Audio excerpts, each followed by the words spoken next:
সরকারে নেই মমতা বন্দ্যোপাধ্যায়ের তৃণমূল কংগ্রেস, সেই কারণের জন্য সৌরভ গঙ্গোপাধ্যায় এবার শুভেন্দু অধিকারীর সঙ্গে যোগাযোগ করার চেষ্টা করছেন।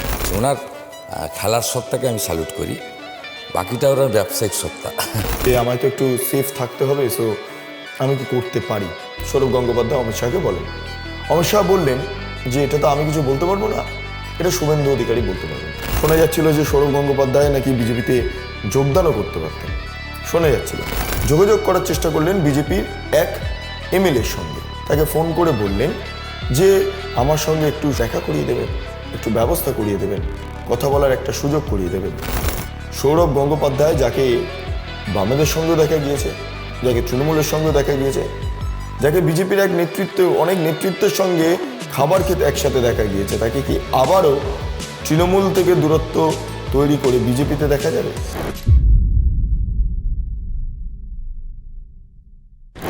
অবশেষে তৃণমূলের থেকে দূরত্ব তৈরি করলেন সৌরভ গঙ্গোপাধ্যায়।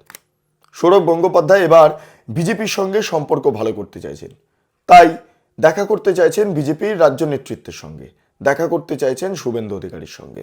তার কারণ, তিনি যেহেতু আন্তর্জাতিক স্তরের প্লেয়ার, সেই কারণে এখন আর মমতা বন্দ্যোপাধ্যায়ের সঙ্গে হাত মিলিয়ে আর কিছু হবে না, কারণ সরকারে নেই মমতা বন্দ্যোপাধ্যায়ের তৃণমূল কংগ্রেস।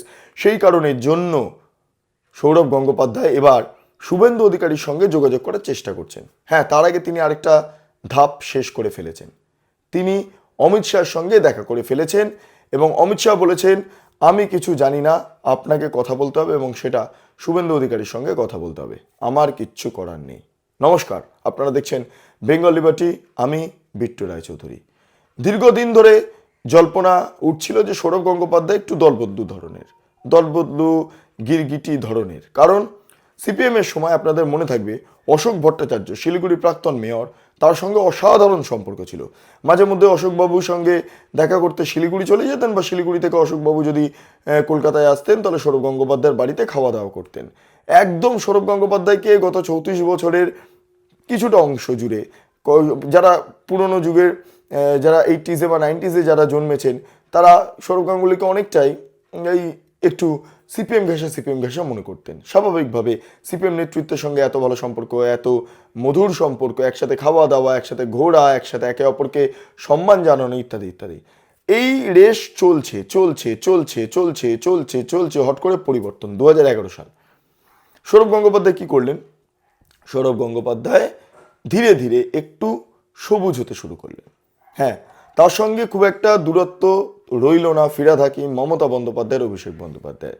লাগাতার ফোনে কথাবার্তা, আলোচনা, তর্ক বিতর্ক। সৌরভ গঙ্গোপাধ্যায়ের সঙ্গে মমতা বন্দ্যোপাধ্যায় একদম ইউরোপে থাকছেন, সেখান থেকে সৌরভ গঙ্গোপাধ্যায় বাংলায় শিল্প হবে সেটা ঘোষণা করছেন। ভাবুন, এক মেদিনীপুরের বা জঙ্গলমহল বা ঝাড়গ্রামের দিকে কারখানা হবে এবং সেটা ঘোষণা করা হচ্ছে ইউরোপের কোনো একটি দেশ থেকে, মমতা বন্দ্যোপাধ্যায়ের সঙ্গে। সৌরভ গঙ্গোপাধ্যায় এত বড় ইনভেস্টার, যাই হোক, সেই কারখানা আজও তৈরি হয়নি, কিন্তু সৌরভ গঙ্গোপাধ্যায় তিনি এতটাই মমতা বন্দ্যোপাধ্যায় ঘনিষ্ঠ হতে শুরু করলেন, এতটাই মমতা বন্দ্যোপাধ্যায় অনুগত সৈনিক হিসাবে কাজ করতে শুরু করলেন, সক্রিয় পলিটিক্সে না থেকেও কার্যত নিজের ফেসটাকে বা আন্তর্জাতিক ক্রিকেটার বা বাংলার গর্ব এই ফেসটাকে ব্যবহার করে মমতা বন্দ্যোপাধ্যায়ের সঙ্গে ঘোরাটা হলো যে তৃণমূল কংগ্রেসকে আরও মজবুত করা। এই কাজটা সৌরভ গঙ্গোপাধ্যায় অসাধারণভাবে করেছেন। কিন্তু 2019-এর লোকসভা নির্বাচনের পর জিনিসটা একটু অন্যরকম হতে শুরু করলো, অন্যরকম আমরা দেখতে পারলাম। তো এবার কি হলো, 19-এ বিজেপি ভালো ফল করার পর অনেকেই ভাবলেন 21-এ হয়তো বিজেপি আসবে। অমিত শাহ এলেন, অমিত শাহ এসে সৌরভ গঙ্গোপাধ্যায়ের বাড়িতে মধ্যাহ্নভোজ করলেন, দুপুরের খাওয়া দাওয়া করলেন, ইত্যাদি ইত্যাদি। কিন্তু তার ঠিক পরপরই, মানে পরিস্থিতি এমন যাচ্ছে, তার ঠিক পরপরই দেখা যাচ্ছে সৌরভ গঙ্গোপাধ্যায়ের সঙ্গে মমতা বন্দ্যোপাধ্যায় ফোন টোন করে আবার নতুন করে সম্পর্ক তৈরি করার চেষ্টা করলেন। সৌরভ গঙ্গোপাধ্যায় ভেবেছিলেন যে 2021-এ ফল হয়তো বিজেপির ভালো হবে, হলো না। যাই হোক, শোনা যাচ্ছিল যে সৌরভ গঙ্গোপাধ্যায় নাকি বিজেপিতে যোগদানও করতে পারতেন, যাই হোক, সেসব কিছু হলো না।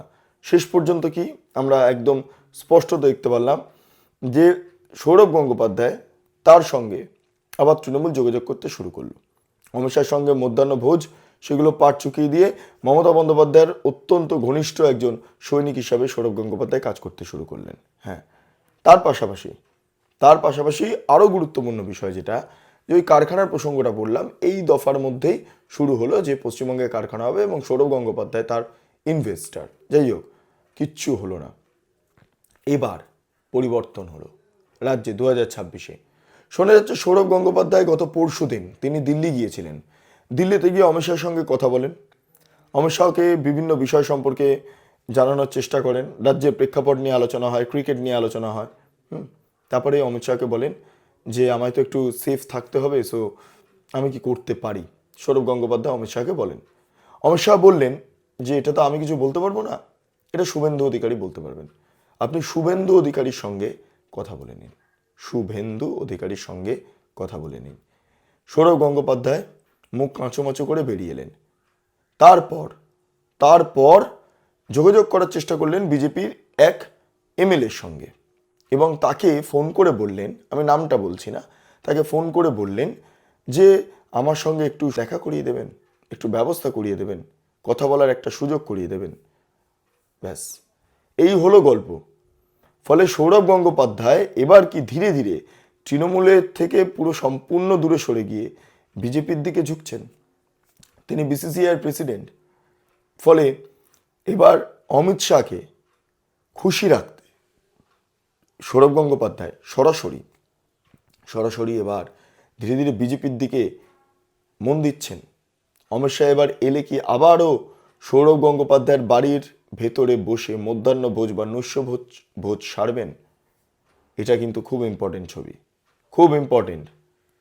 সৌরভ গঙ্গোপাধ্যায় যাকে বামেদের সঙ্গেও দেখা গিয়েছে, যাকে তৃণমূলের সঙ্গেও দেখা গিয়েছে, যাকে বিজেপির অনেক নেতৃত্বের সঙ্গে খাবার খেতে একসাথে দেখা গিয়েছে, তাকে কি আবারও তৃণমূল থেকে দূরত্ব তৈরি করে বিজেপিতে দেখা যাবে? আচ্ছা, সৌরভ গঙ্গোপাধ্যায়ের এই যে চরিত্র বহিঃপ্রকাশ ঘটছে, এগুলোকে আপনারা কিভাবে দেখছেন? মাঝে মধ্যে নাকি সৌরভ গঙ্গোপাধ্যায় মানহানি কেস করেন বিভিন্ন সংবাদ মাধ্যমে তাকে নিয়ে খবর হলে, কিন্তু এটা তো ফ্যাক্ট, যেটা ঘটছে সেই প্রমাণ সমস্তটাই তো আমাদের কাছে রয়েছে। সৌরভ গঙ্গোপাধ্যায় কি সাহস পাবেন? কারণ শুভেন্দু অধিকারী তিনি নন্দীগ্রামের নির্বাচনের দিন, অর্থাৎ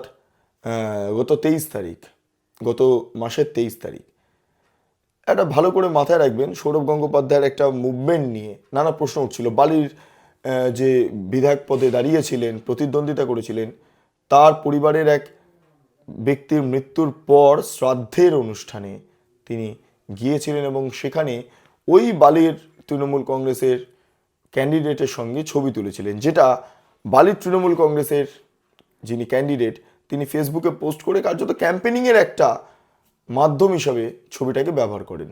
হ্যাঁ, এবার এই ঘটনাটাকে কেন্দ্র করে যে রাজনৈতিক আলোচনা শুরু হয়েছিল, সেটা নিয়ে শুভেন্দু অধিকারী বলেছিলেন ওর ক্রিকেট সত্তাকে প্রণাম জানায়, পলিটিক্যাল সত্তাকে নয়। সে বাইকটা একবার শুনে নিন। তাহলে কি সৌরভ গঙ্গোপাধ্যায় কি প্রচারে অংশগ্রহণ করছেন বা তৃণমূলের সঙ্গে? তৃণমূলের প্রার্থীর সঙ্গে যদি ঘোরেন তাহলে কি প্রচারের বাকিটা কি থাকলো?